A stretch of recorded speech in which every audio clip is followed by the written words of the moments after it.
In a quiet fog-wrapped village surrounded by dense wood and winding rivers, life moved slowly. The rivers knew each other by name, doors were rarely locked, and gossip was the strongest currency. Nothing usual ever happened in the village until one grey afternoon when a stronger arrived.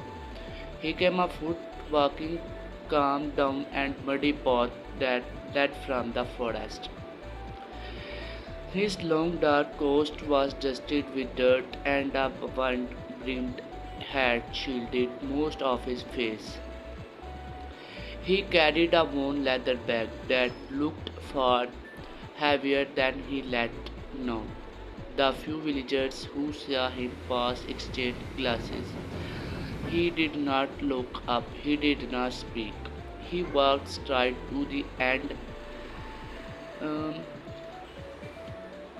he walked straight to the end in and the center of the village and no twins. Mr. Alray, the innkeeper, answered the door with their usual cheer, but it faded the moment her eyes met his. Still, he shaped aside and let him in.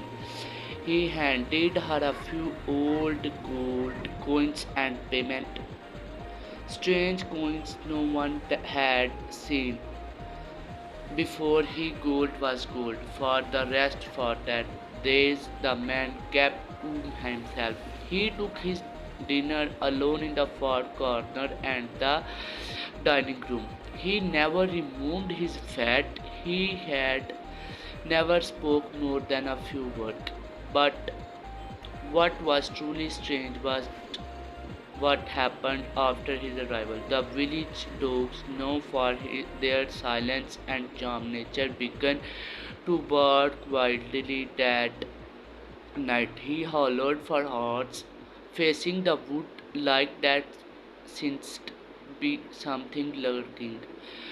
The wind grew louder to jam windows and whistles thought even the tightest jerk, but by morning the stranger was grown. So was Mr. Alray. He bet had not been slept in. Her shoes, her shawl, her basket, everything was still in place except for a note found tucked beneath the guest book and the front desk. In her careful handwriting, it read, "He is not how you think he is." Before the moon full, panic spread through the village. Some thought he had run away frightened, thought believed something dark and happened. A few brave souls went into the wood hoping to find a trail, but there was none. Just twisted trees and a silence that did not feel nature. Over the few days, strange things began happen. Chickens wished, crops choked overnight. People had whispered in their homes with no one around. Then, no, their seventh night, the seventh turned full.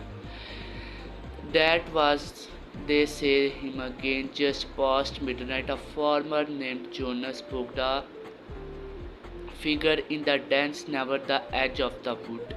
He called out, but the fight does not respond. It stood still for a long time, then disappeared behind the trees. The next morning, Jonas' fields were blackened, her bark door and bark door turned from the height. But nothing was told, not a gold footprint remained. Rumors exploded. Some said the man was a ghost cursed to walk the earth on the night when the moon was whole. Others whispered when that was researching from something or someone.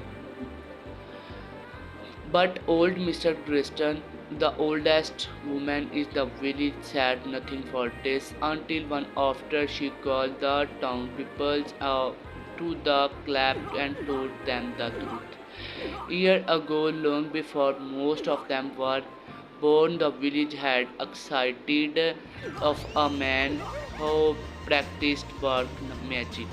They feared what they did not understand.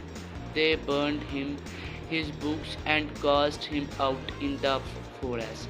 He had shown revenge and vowed the return under the cover of a full moon.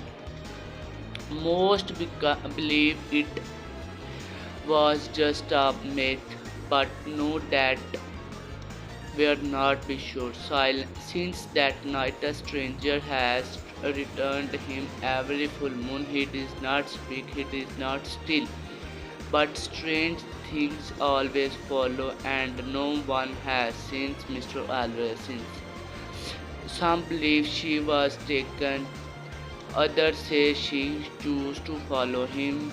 To, to this day, the villagers look their door and shutter their windows and when the moon is full because in the quiet village by the forest the stranger always come back and no one knows what he truly wants.